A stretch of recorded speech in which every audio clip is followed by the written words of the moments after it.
Roy of the Rutters, Lord Lupton, has put the Raptor love helmet back in the cupboard, taken the feathers out of his teeth, and returns just in time for the row rut.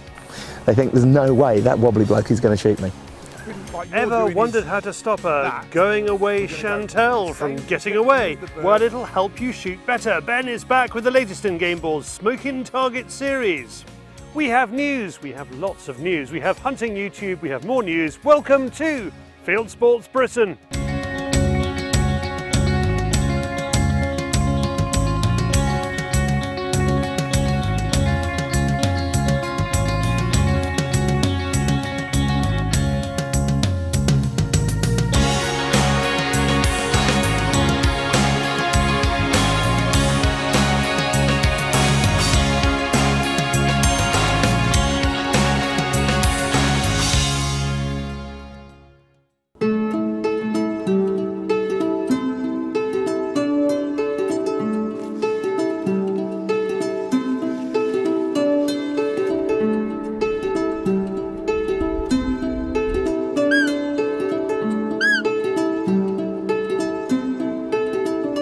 When summer madness strikes, it strikes at the heart.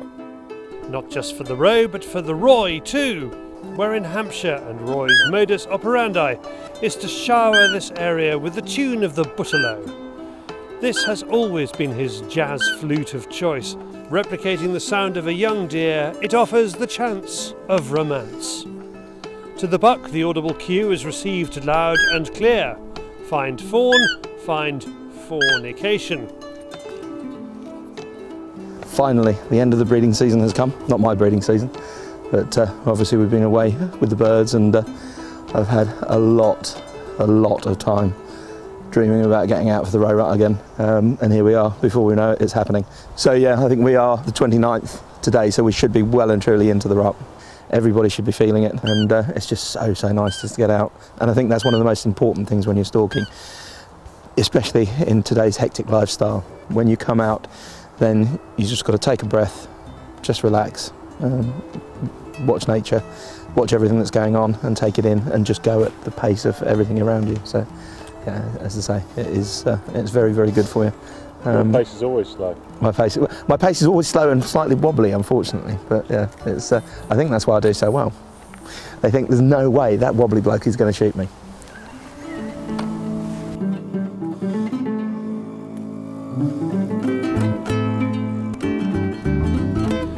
Roy selects his sights carefully, but loses focus when he spots a munty. He lets rip, and we miss a row behind us.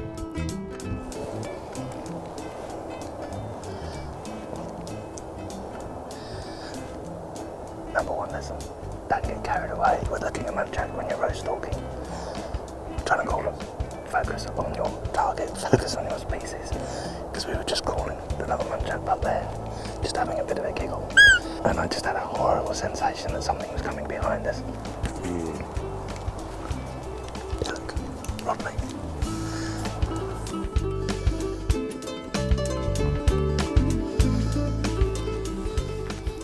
What I really love about stalking this time of year is just the absolute way that if you get the row in their summer pelage against the ripe crop, they just shine out, just a beautiful red russet in amongst the crop, if you can just see the arch of their back.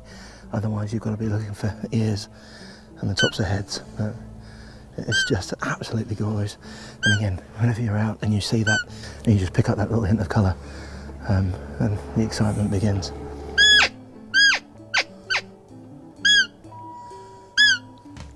Absolutely stunning.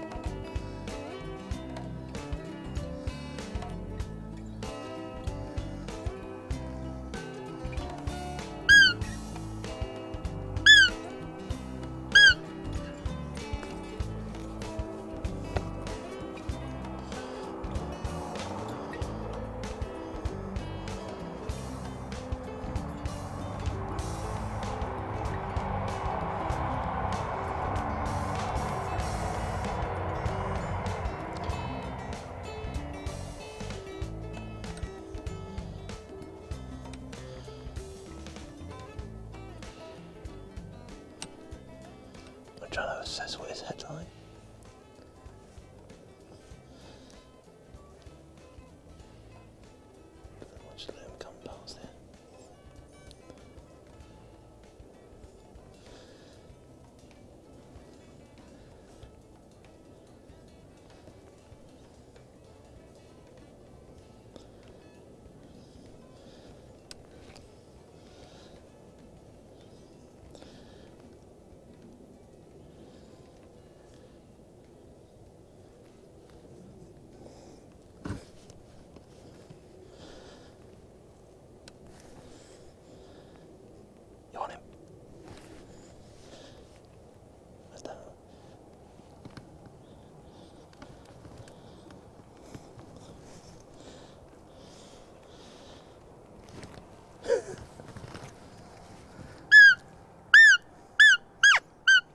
Roy doesn't shoot it. No real reason, maybe it's because he gave us a good show, but it's not a buck worth keeping. That was a lovely, lovely little call there. Looking at his head in hindsight, it was very poor.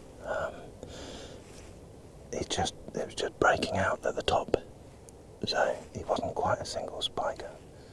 But we'll have a look at him over here, see if we can get another look at him. But again, I just wanted to see if we could let him go, bring him back. But he was just a little bit cute. I mean, but then again, he was 15, 20 yards. He came out and had a good look at us. And again, after seeing David, you can't blame him for buggering off. With the light dropping, Roy spots another nice buck along the ride. It's a malform, a buck with uneven antlers.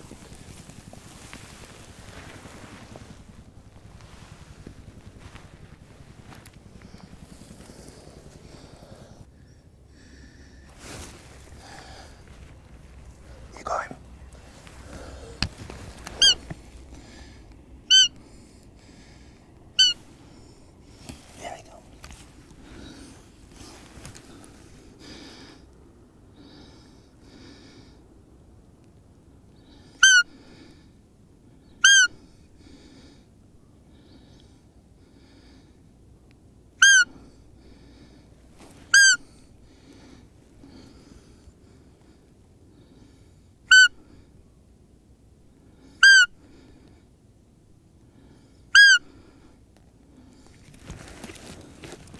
You want him? Yeah. David.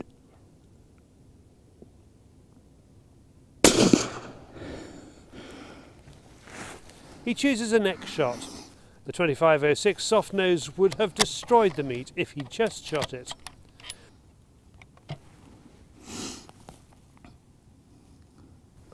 And that was a lovely, lovely response from him. So we just stalked around this corner and he was out just questing for does. Just gave him a few squeaks and he just came tearing in. But just a very interesting, non-typical head. So he's got a lovely 6 point one side and a V to the other side. But yeah, I mean, you can see he's been rutting, he's been going for it quite hard. Lots of marks on his face, lots of scratches, so he's definitely been fighting away.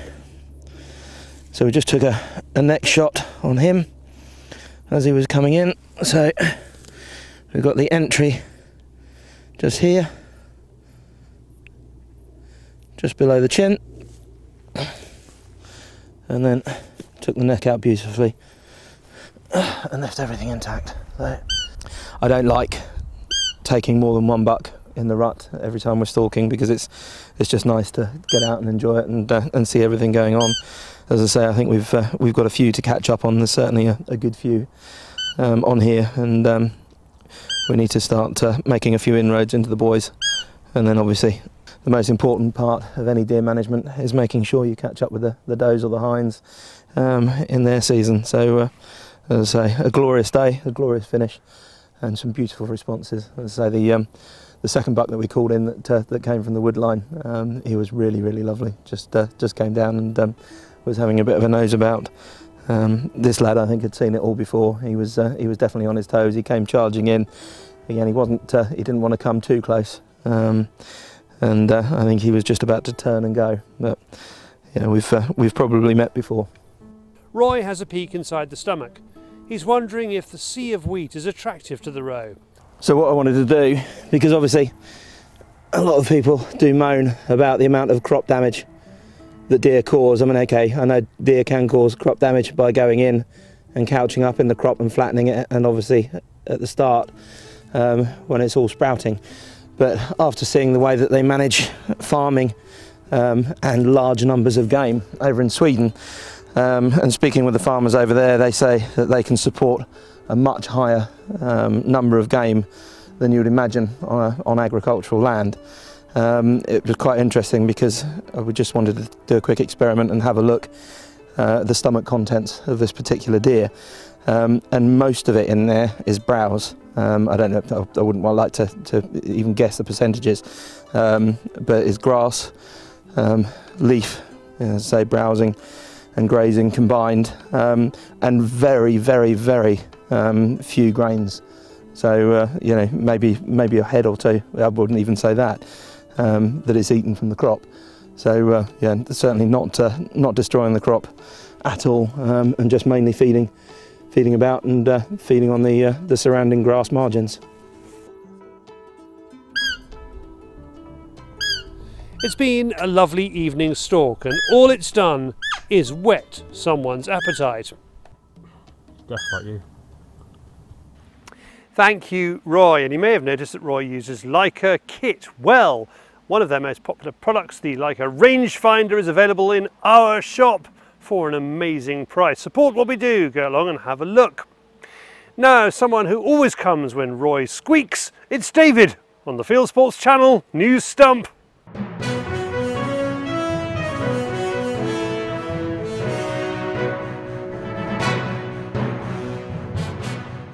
This is Fieldsports Channel News.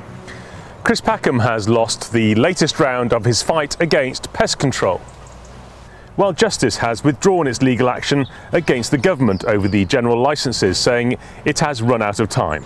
While Justice closed down the general licences in the spring with a single legal letter, it had hoped to do the same with the rules over control of corvids to protect pheasants and partridges. However, according to a statement on its website, while Justice does not have time to mount a sensible challenge of the legality of the general licences this time around, it threatens to restart its action next year. So, should Fieldsports Channel have interviewed Chris Packham, Mark Avery and Jay Tiernan at the Game Fair last week? Polls say yes. Shooting organisations BASC, the Countryside Alliance and GWCT forced the Game Fair to cancel stage appearances by Packham, Avery and Tiernan, where Charlie wanted to hold them to account over the lies about shooting that they spread in the wider media.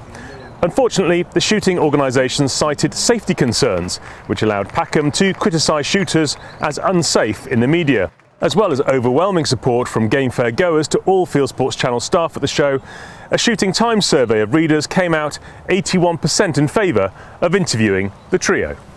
Mark Avery is among antis attacking Rachel Carrie for telling the newspapers that she feeds her family on game. In an article in the Sunday Times, later picked up by ITV's Good Morning Britain, shooter Rachel Carrie says that in the last year she has fed her family 1 roe, 1 fallow and 2 muntjac deer, 80 pheasants and partridges, 40 ducks and more than 125 pigeons. Avery says that lead shot in game is poisonous, even though there are safety standards to ensure that only game with safe levels of lead is shot. Reacting to the belief set of antis, supermarket group Waitrose says it will only sell steel-shot pheasants from next season. UK Prime Minister Boris Johnson says that antis could be prosecuted under extremism laws. In a briefing to the Countryside Alliance, he says that extremism rules developed to tackle domestic terrorism could be applied to anti-fox hunting activists. Rules developed by the government in response to recommendations by the Commission for Countering Extremism apply to people who disrupt legal events such as hunting and shooting. Unkeepered moorland is hazardous to ramblers this season. Ticks on unkeepered moorland are devastating wildlife this hot summer. Grampian Moorland Group released these pictures of hares and grouse found dead due to their tick burden. The hare carried more than 100 ticks. On keepered moorlands, gamekeepers use sheep treated with acaricide to mop up ticks, making the moorlands safer for wildlife and for shooters. Antis are angry that celebrity chef Gordon Ramsay shot a goat for his latest series. He later cooked and ate the animal, which he shot in New Zealand for his National Geographic series, Gordon Ramsay Uncharted. Meanwhile, the New Zealand government is dropping 1080 poison from the air across the islands to wipe out wildlife, including goats, which are considered the most destructive exotic species in the country. Attacks by seagulls on tourists is leading to more calls for culls on gulls. This woman was dive-bombed by gulls at Lyme Regis in Dorset. The demand for gull shooting gained momentum after a woman in Devon said a gull carried off her pet chihuahua. With wild boar numbers across Europe reaching 10 million, the city of Barcelona has come up with a novel idea to control them. Mindful of anti-hunting feeling, its pest controllers use blowpipes with tranquilizers to anaesthetise the boars before killing them. We hope that this photo, printed in The Guardian without comment, was staged. In Canada, a group of aunties are putting their money where their mouth is, buying up hunting concessions to stop the hunting of grizzly bears. An outfit called Raincoast has acquired the hunting rights to around 33,500 square kilometres of British Columbia's Great Bear Rainforest at a cost of as much as 10,000 Canadian dollars per square kilometre. Just another 6 million square kilometres to go and they'll have won. Thanks to viewer Mark Fuchko for sending in the story. And finally, if you want to flash your wealth in Pakistan, you need the car, you need the house, and you need the pet lion. The new rich in Karachi are buying lions to keep as pets. This film shows one of them, entrepreneur Bilal Mansour Khawaja, petting what must surely be an accident waiting to happen. You are now up to date with Fieldsports Channel News. Stalking the stories, fishing for facts. Thank you, David, and if you want more news, go to our website. fchannel/news is the fastest way to get there. Now, bear with me, soapbox moments coming up. Things in the world of shooting don't move very fast, but things in the world of shooting media are currently moving fast, and we are not keeping up. We've had conversations with you at the game fair, and it seems most people feel that the world of shooting is doing an amazing job losing the mainstream argument, and that crucially in the wider media, not these guys, I love these guys, but in the bigger media, means not getting through to the people who don't care about hunting and shooting, but they accept it. So we're seeing cancer charities not accepting money from charity shoots, as if people who go shooting don't get cancer. We're seeing animal rights organisations putting their literature into schools.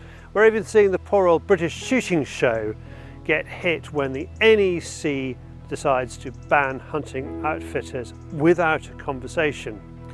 So what can we do about it? Do we accept that hunting is now bad for business? For the last decade, we've been championing field sports in the public space that's YouTube. We want to normalise them, to give our wonderful community a voice like never before, which I think we've done, and encourage others to do the same. But now it's changing. The anti-shooting brigade is stepping up, and we need to step up too. Now, you probably know it's brand sponsorship that pays for most of our feature films. So when Roy goes trotting off after Roebuck, it's a company from the shooting industry that pays for the camera people and the editors and the social media people and all that lot who make it happen. But these companies, of course, don't like controversial. Who could blame them? And we do like putting out an alternative perspective. Maybe that's why the shooting organisations did not want us to interview Packham and Avery at the game fair, but our alternative perspective does get us into the mainstream media. So what's the answer? Well, the answer is you. We want to turn more of our films into output that fights back, that pulls apart the crazy decisions, and that gives a voice to people who just don't seem to have a voice. To make films like this. And that lamb was eaten alive in the process. Eyeballs and its tongue are gone, so even if it had survived, it wouldn't be able to feed. During the general licenses debacle, we showed vividly just how destructive corvids are in the lambing fields. It had a huge impact. BBC Countryfile bought the footage. They didn't use much of it. They chose instead to interview a man who lost a chicken, which is hardly the same when the sheep farm loses 200 lambs. But they did use a bit, and the point was we got it into that space. We tell you how it really is. They don't, but we can help them. We can push them in the right direction. So, how can you help? Well, this week, if you are keen on YouTube, you can support us with YouTube memberships, and there's a link appearing on the screen above me which shows you how to do that. Over the next few weeks, we'll come up with some more ways. Please help us out. We want Field Sports News crowdfunded by you, the Field Sports Nation. Now, deep breath. Here's Ben.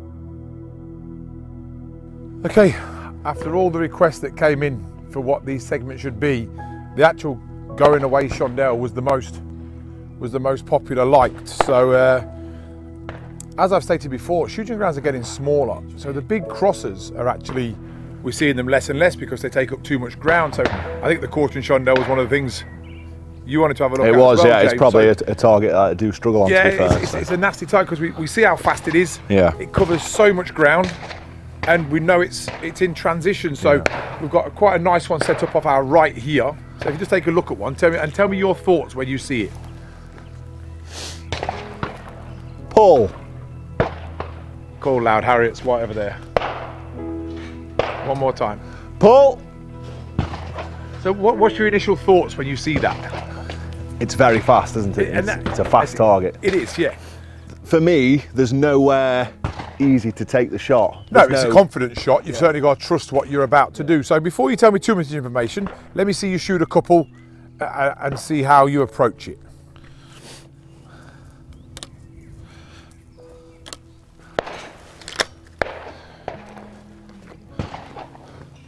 Pull. Pull. Good. So what was your thought process? How did you approach that shot? Well, I chose my kill point as just as it got to the top of its flight path. So that was obviously my kill point. The viewpoint, I can see it coming out of the trap. So the whole point was 50% in between the two. And I can see why you'd struggle with them. Yeah. Some days you hit them, some days you don't. Because what actually happened was you come back along the flight path as if it was flying on a very flat trajectory. Okay. So when you took the shot, you move like this, straight across the top. So what I want you to do is actually, we know that bird's going to rise. It's not flying a huge arc, and I'd hesitate to guess that that's probably coming from a tower. Yeah. I can tell by the trajectory of it that it's certainly not coming off the floor. Yeah, there it is. There's a tower around the corner. So it's not on a huge angle. Yeah. So what I want you to actually do is match the gun to the trajectory. And what you're doing is just going straight like everybody does. So if you just mount the gun towards me, I know it's empty. So what you're trying to do is as it arcs, you swing straight. Okay. So when our timing's good, we hit it. When our timing's wrong, we can be in front, behind, miles offline. So what I want you to do is actually, if you imagine the arc that it's flying, we're going to cut the corner. Okay. So when we shoot the swing through method, I want to keep the swing through. So you're going to mount behind, but down, because that's what it's doing. So we're going to be behind the clay, but we're also going to be down. So the first time we see the clay, it will be top left of our barrel. Okay. We're then, as it goes over the arc, we're going to swing the same trajectory, but underneath. So when we come out, we're going to be up on the front edge and take the shot. Okay. Quite a confusing method to understand because it's swing through, but done in a different way. So if you imagine, we're going to go from here to here, and we're going to cut the corner off. A diagonal line. Yeah, a diagonal line. Instead of chopping like you're doing is that, we're going to go the same trajectory as the bird. So if you look at a clock face, we're going to go from 4 to 10. Okay? Pull. So how's that feel? Because that's very, very different to how you shot it. It's a lot smoother method, isn't it? Like you say, you're going up on that diagonal line. But what it does do, you never create a blind spot. Yeah, exactly. You've got full view of the target. From start to finish. The moment you do the chop it this way, there's a point where the clay goes behind the barrel and we look or we move. And then we're offline. What I like about that method is it keeps it in view and I can see it. And a chandelle's susceptible to wind because it's like a sail. You know, it's sideways on. So if it's in view, I can make that move. Pull! Okay, so now we've got the shot cam back. What I'm going to try and do is just show you a couple of shots making the move that James made when he first viewed the target. So instead of going up the line, I'm going to be going straight across on a tram line and trying to pick that clay off at the top. Again, doesn't mean I'm going to miss it or break it. You know, what I'm trying to do is make you more consistent. Any method will break it once. What we want to try and do is break it over and over and over. So hopefully what we're going to see now is the gun into negative lead, tram line across, and take the shot by making a parallel move. Pull! Pull! So as you'll see there, it almost had to dip off at the end. The gun moved straight across, again making my window of opportunity to break it very, very shallow. I'm going to try and extend that window of opportunity now by coming in at 4 o'clock, cutting off the angle. Now, don't cut off the angle by, it's not feet. You're still staying attached to the clay. I'm just going to gradually come up on the line. It's not down here. I'm still attached. I'm just keeping that clay in view. So again, coming up the line, working the hands. Pull! Pull! So the gun's now making a different move. It's not parallel. It's coming up from 10 o'clock to 4 o'clock and meeting that clay on its line before delivering the shot. Pull! Pull! And hopefully on there, you'll see that new move. Some of you might be using it, some of you may not. We're just trying to give you as many tips as we can just to try and make you that little bit more consistent.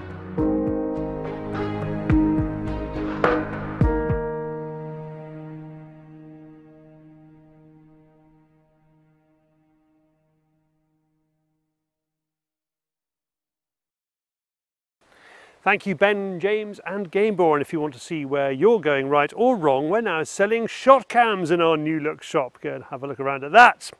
Next up, it's Hunting YouTube.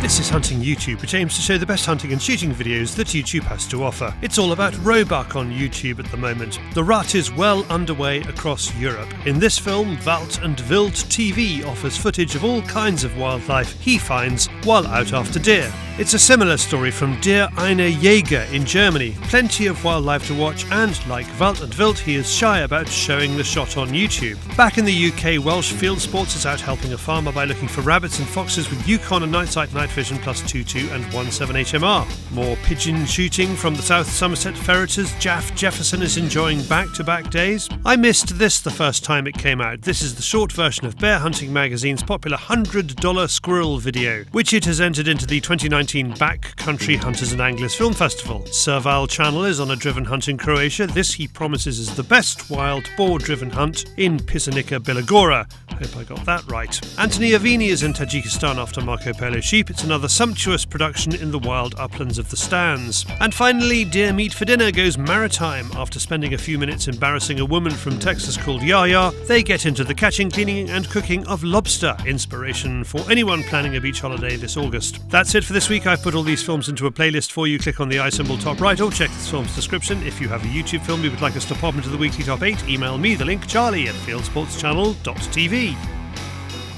Well, that is it for this week. I urge you to go to our website, fieldsportschannel.tv, or the fast way to get there is F Channel. You can click to like us there on Facebook and on Instagram. You can follow us on Twitter. You can subscribe to us on YouTube. And of course, you can pop your email address into our register box at the bottom of the page, and we'll send you our newsletter every week about this show. Field Sports Britain is at 7 PM UK time every Wednesday. Plus, of course, you can back us more constructively. Go to fchannel/shares for that. Very similar to our membership offer I was talking about earlier. I will see you next week. Good hunting, good shooting, good fishing, and goodbye.